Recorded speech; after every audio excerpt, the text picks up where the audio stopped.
On a toujours beaucoup d'ambiance au moment de la remise des prix. Merci à tous. Merci Luca pour cette conclusion qui a rapporté l'importance du collectif. Donc c'était vraiment le sens de ton intervention et un peu de tout ce qu'ont dit les intervenants. Aujourd'hui, avant de remettre, je vais passer maintenant à la remise de prix qui est un événement attendu, donc je vais essayer d'aller rapidement. Je voulais juste vous faire part de 2 nouveautés cette année. La première, c'est que ça fait 7 ans que le prix existe. Donc on l'a créé en 2017 et 7 ans, c'est pas rien.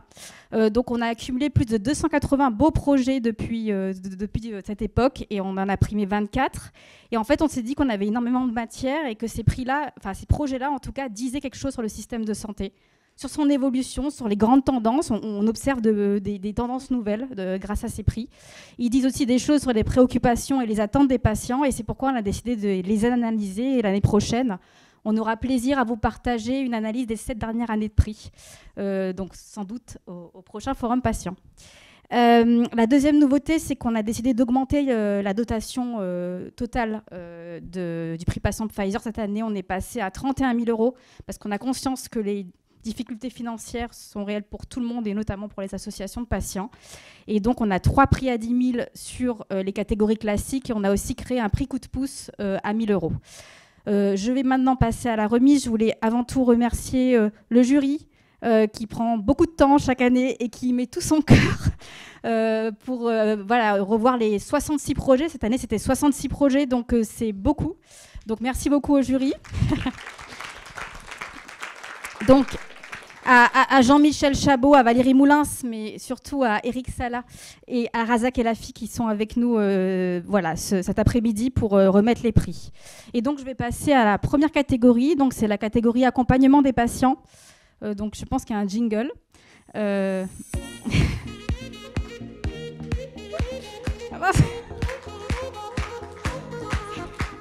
Voilà, merci. Et donc, le prix accompagnement des patients d'une valeur de 10 000 € est remis à l'association JAD, qui est l'association des jeunes aidants de France. On a vu que les aidants, c'était un sujet particulièrement important, donc j'invite la représentante, donc Amaranta Bourgeois, à me rejoindre sur scène. Et pour lui remettre son prix, donc j'invite Razak Elafi pour le jury, et puis Sylvie Troy. à me rejoindre sur scène. Désolée. Tu remplaces au pied levé. Donc d'abord, Razak, quelles sont les raisons qui ont présidé à votre choix collectif ? Elles sont très très nombreuses. On vient de parler du rôle des aidants, mais on a pensé que c'était essentiel de mettre en lumière ce que vous réalisez auprès d'une catégorie qui peut être ignorée ou méconnue des jeunes aidants, et parce que aussi l'action et le projet que vous menez est innovant et intéressant pour aider au répit des jeunes aidants. Mais je vais vous laisser plutôt la parole et peut-être présenter le projet qui, je pense, on espère que le prix pourra mettre en lumière à la fois le rôle des jeunes aidants et l'association et son projet. Merci beaucoup. Oui, je suis donc Amaranta Barclay-Bourgeois, je suis la directrice de cette association depuis 2018 et j'en suis fort honorée. Je suis aussi très honorée d'être là aujourd'hui et ravie de recevoir pour les jeunes aidants, pour nos actions, ce prix. Qu'est-ce que c'est un jeune aidant ? Qui sont les jeunes aidants ? En fait, ce sont des enfants et des adolescents qui vivent avec un proche parent malade ou en situation de handicap ou de perte d'autonomie et qui sont amenés à effectuer parfois des gestes de soins et qui sont amenés à porter du soutien moral, à être très aidants dans la vie quotidienne, à remplir un peu plus de tâches domestiques que leur père du même âge. Voilà, donc c'est une population qui aujourd'hui, on le sait, est beaucoup plus nombreuse que ce qu'on imagine. Notre partenariat avec l'université Paris-Cité et le projet GED, donc JAD, c'était un peu pour faire sourire dans les jeux de mots, hein, c'est comme le Stairway to Health, j'ai beaucoup aimé. Eh bien, ces travaux-là nous permettent de savoir que quasiment 14,3% des lycéens sont des jeunes aidants et quasiment 16% des étudiants. Donc on ne parle pas de rien, on parle d'une population qui, comme vous l'avez très bien dit, est assez méconnue et assez invisibilisée. Pour autant, j'ai très bien entendu plusieurs interventions cet après-midi.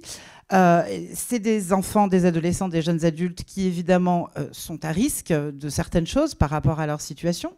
Risque d'épuisement physique, psychique, des difficultés scolaires, des troubles anxieux, une forme de désocialisation aussi, parce que souvent on se prive d'activités extérieures pour être auprès de son parent.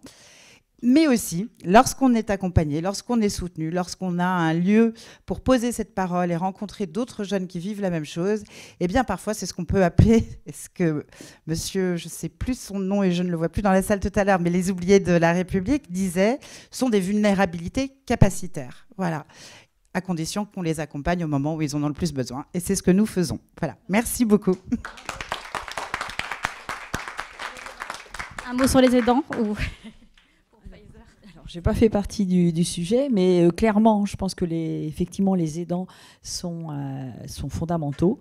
On en est extrêmement conscient chez Pfizer. Je pense que voilà, toute l'équipe que vous connaissez travaille déjà avec vous de façon étroite, mais c'est vrai que ça nous concerne aussi, nous, dans les départements médicaux.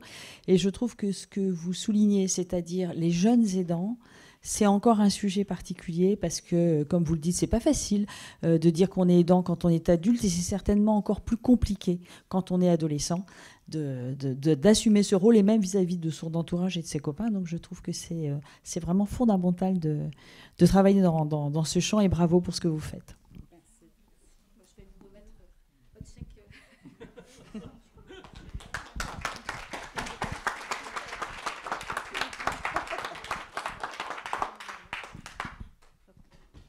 Merci beaucoup. Et donc, Razak, tu peux rester sur scène. Mais je vais maintenant remettre le prix dans la seconde catégorie. Donc, c'est le sensibilisation à la recherche, communication. Et donc, jingle.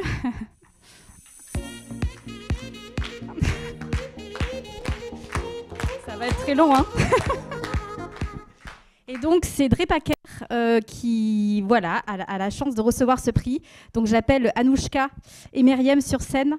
Et j'appelle Jérôme Deveille, directeur de la communication chez Pfizer, pour Pfizer. Et donc, encore une fois, je te sollicite, Razak, peut-être, pour dire quelques mots de la part du jury sur ces projets. Alors, c'est aussi un des projets qui a fait un peu l'unanimité, parce qu'on est en général, il y a un travail qui est important pour voir tous les projets, mais on cherche un peu l'unanimité. Et le projet de Drepaker est très très intéressant parce que c'est un projet innovant, un projet d'application et un projet de prévention. On en a parlé, c'est une des choses que l'on doit changer dans notre système de santé, d'intégrer la prévention. Et c'est aussi un projet qui touche en fait des patients qui peuvent être en rupture de soins ou avoir des difficultés d'accès aux soins. Et pour cet ensemble de raisons, à la fois cet aspect innovant, parce que justement c'est une application aussi qui va faire du recueil de données, si je me souviens bien, et qui va permettre en fait aussi de faire de la recherche et de faire de la prévention sur l'ensemble de ces aspects. Nous avons pensé que c'était un projet qui méritait très largement d'être soutenu. Merci beaucoup, Razak. Jérôme, tu voudrais dire quelques mots peut-être ? Volontiers. C'est avec beaucoup de bonheur que je suis associé à la remise de cette prix en tant que directeur de la communication. La drépanocytose, peut-être juste un petit mot, parce que c'est la maladie génétique, la maladie rare, qui touche le plus de gens dans le monde, et en France c'est 20 000, et pourtant elle est encore trop mal connue. On pense plutôt mucoviscidose et hémophilie. Et donc, faire connaître le fardeau de la maladie, c'est quelque chose d'important pour nous tous, évidemment au premier chef pour vous, mais c'est un sujet que nous, communicants, on travaille et qui est éminemment important. Et donc, c'est pour ça que votre solution, elle est non seulement numérique, intelligente, vivante, ça fait quand même un certain temps qu'elle existe maintenant, mais c'est un outil formidable de prévention, pour aider à la prise en charge et au traitement. Et donc, on est très très fiers de vous remettre ce prix et on est très content que vous soyez là avec nous aujourd'hui. Merci.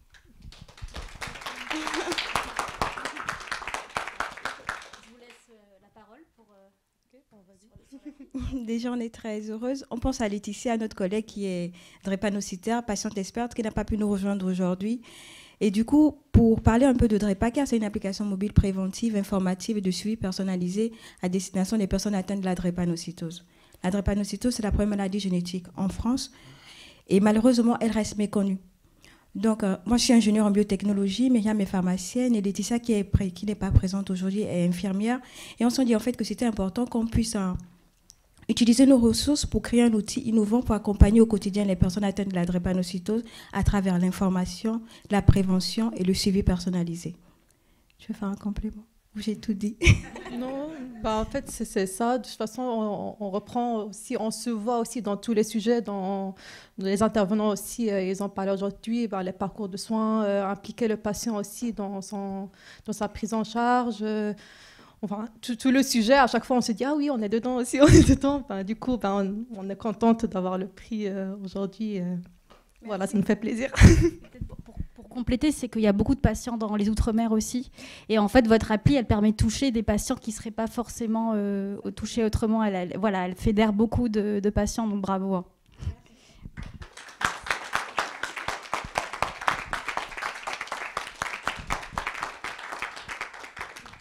Et je vais maintenant laisser la parole à Céline pour les 2 autres prix.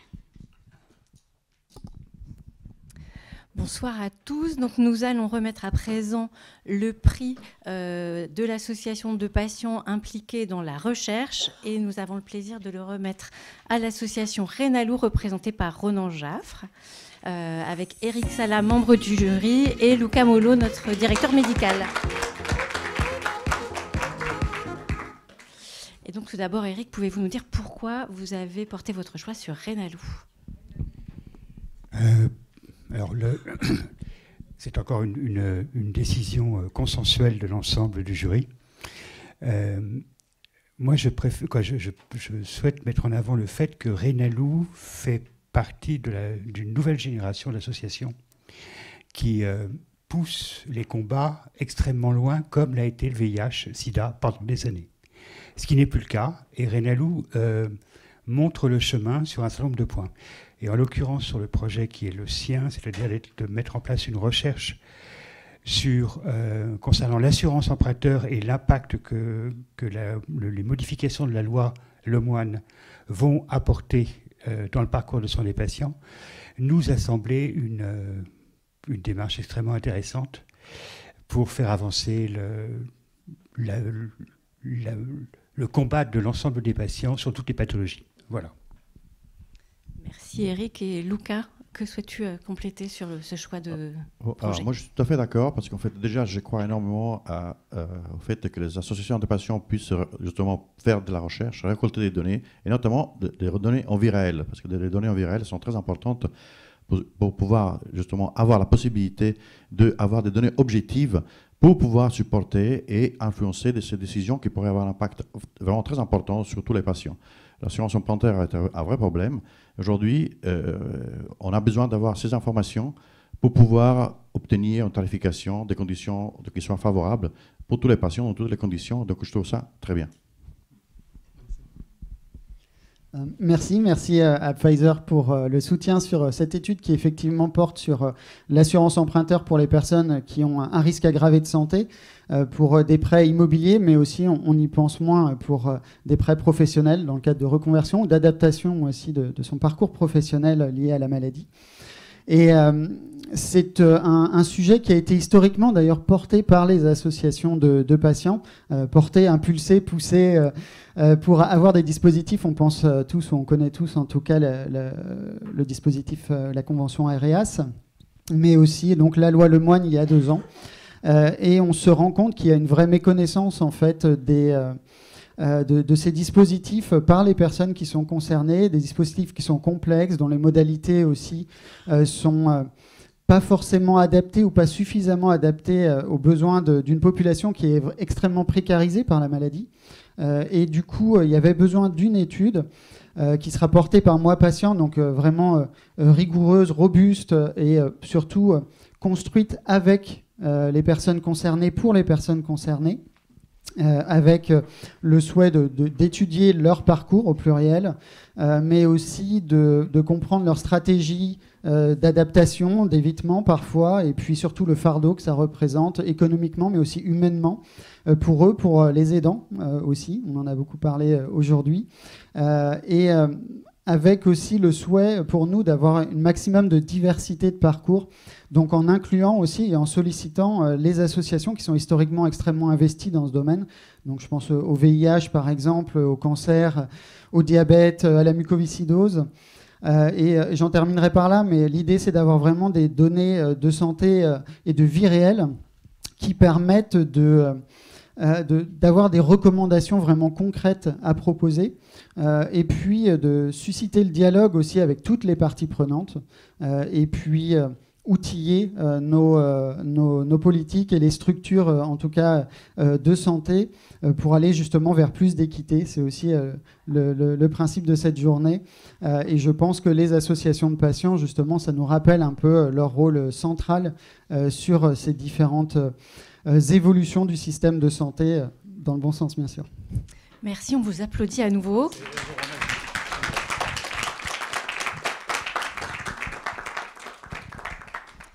Et donc, je garde Eric Sala avec moi et je vais appeler le prix coup de cœur du jury qui a été décerné à l'association AFAO, donc Association française de l'atrésie de l'œsophage, représentée par Viviane Armand. Et à mes côtés également Franck Le Breguero, qui est notre pharmacien responsable pour remettre ce prix. Donc tout d'abord, Eric, rappelez-nous ce qui a fait que vous avez décerné ce prix coup de cœur à l'AFAO. Alors, encore une fois, un consensus du jury. Mais personnellement, un de mes combats essentiels dans mon parcours de patient militant, c'est tout ce qui peut permettre aux patients de rester debout, et donc l'aide dans le cadre de tout ce qui est social, etc., etc. Et l'intérêt de ce que présente AFAO pour la seconde fois d'ailleurs, je crois. On a eu le prix Galien pour le signature. Non, mais auprès de chez Pfizer, vous voulez quoi, au prix du jury Pfizer? Non. Bon, d'accord, excusez-moi, je ne sais plus qui me l'a dit, mais on nous l'a dit. Bon, c'est pas voilà, d'accord. Bon, c'est pas grave, vous l'avez présenté, c'était un dossier extrêmement intéressant qui doit aller au-delà de votre pathologie que je ne connaissais donc pas. Alors, pas du tout, là, je ne sais même pas à quoi ça correspond. L'œsophage... L'atrésie de l'œsophage, je ne sais même pas à quoi ça correspond. Mais en tout cas, votre projet est utilisable pour toutes les autres pathologies et c'est ça qui nous intéressait. Voilà. Merci Eric. Et Franck, en quoi ce projet a-t-il touché Pfizer ? Très heureux, très honoré surtout de pouvoir participer à cette journée et puis à la remise du prix. Donc moi j'ai trouvé aussi, ce qui me touche dans ce projet, c'est qu'on est là sur le volet en fait sociétal. Et je pense que quand on est face à la maladie, c'est un grand bouleversement. On se focalise beaucoup sur les aspects médicaux de la prise en charge, mais on ne peut pas avoir une bonne prise en charge si on n'intègre pas en fait, complètement ce volet-là. Donc un grand bravo pour votre projet, puis j'espère que ça va pouvoir vous aider pour toutes les mises à jour dont vous avez besoin. Merci, bravo. Et donc, présentez-nous en quelques mots le projet et en quoi ce coup de pouce peut continuer à le développer. Merci beaucoup. Je suis très honorée par ce prix. Alors, je représente l'Association française de l'atrésie de l'œsophage. Alors, qu'est-ce que c'est que l'atrésie de l'œsophage ? C'est une malformation rare de l'œsophage et de la trachée. Ce sont deux organes délaissés, enfin pas du tout médiatisés. Ça représente environ 160 bébés par an. Mais on intervient aussi pour toutes les personnes qui avalent, du Dextoab, des produits... les piles lithium, etc., qui va abîmer l'œsophage. Alors donc, les enfants doivent subir une intervention chirurgicale lourde le jour de leur naissance parce qu'ils ne peuvent pas survivre parce que les aliments vont directement dans les poumons parce qu'il y a une fistule avec trachée et l'œsophage. Donc directement, ils étouffent. Il faut donc les opérer immédiatement. Ou donc on met une sonde pour voilà, aspirer. Et ils doivent subir aussi des hospitalisations très longues, très lourdes, et dans des centres de compétences. C'est-à-dire ils ne sont pas opérés n'importe où. Hein. Il y a une vingtaine de centres de compétences en France.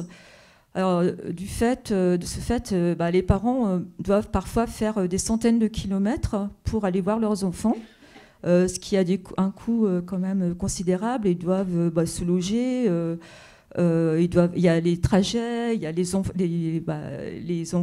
enfants qui sont à la maison qu'il faut garder. Souvent, un des parents doit arrêter de travailler parce que voilà, c'est des opérations très lourdes. Il faut être près du proche, du bébé. Hein, c'est vraiment vital. Et ils n'ont pas vraiment le temps non plus de s'occuper de leurs droits parce que ils n'ont pas le temps d'aller voir une assistante sociale, etc. Enfin, ils pensent vraiment, ils sont dans le feu de l'action. Ils pensent à leur bébé. Et voilà, donc on a eu l'idée de faire ce simulateur et on l'a mis sur notre site, donc le site AFAO. Vous tapez AFAO simulateur d'aide, donc on a le simulateur. Voilà, parce que les parents ne sont pas au courant de leurs droits pour qu'ils puissent accéder, que tout le monde puisse accéder aux droits, parce que le droit de la famille est complexe. En fait, il n'y a pas grand monde qui sait que il y a aussi des mairies qui prêtent qui donnent de l'argent, etc. Énormément de possibilités. Alors, si vous allez sur le site, vous faites la simulation, vous avez déjà, c'est complètement RGPD, c'est-à-dire qu'on n'a aucune donnée qui est collectée. On collecte pas de données, c'est gratuit, voilà.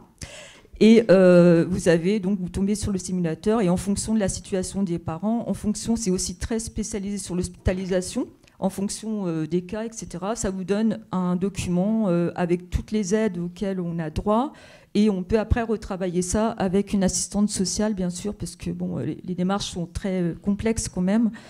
Donc il faut quand même un professionnel pour pouvoir aider. Mais je pense qu'on a besoin aussi de continuer parce qu'il faut le mettre à jour, ce simulateur. Ça a été fait par des juristes, donc c'est un certain coût. Et on a besoin que ça soit médiatisé aussi pour que les parents qui sont hospitalisés puissent être au courant.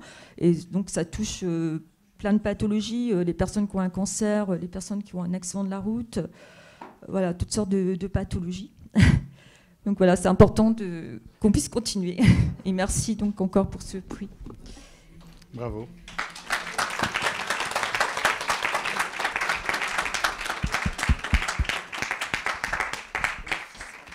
Donc encore bravo à tous, bravo aux 66 projets qui ont postulé. Vous pourrez les retrouver tous sur notre site internet dans l'onglet Engagement patient. Et j'invite toutes les personnes qui ont reçu un prix à me rejoindre sur scène, ainsi que les personnes Pfizer impliquées dans le forum patient pour une photo finale. Et on vous donne rendez-vous avec plaisir pour la 17e édition du forum patient l'année prochaine. Merci à tous.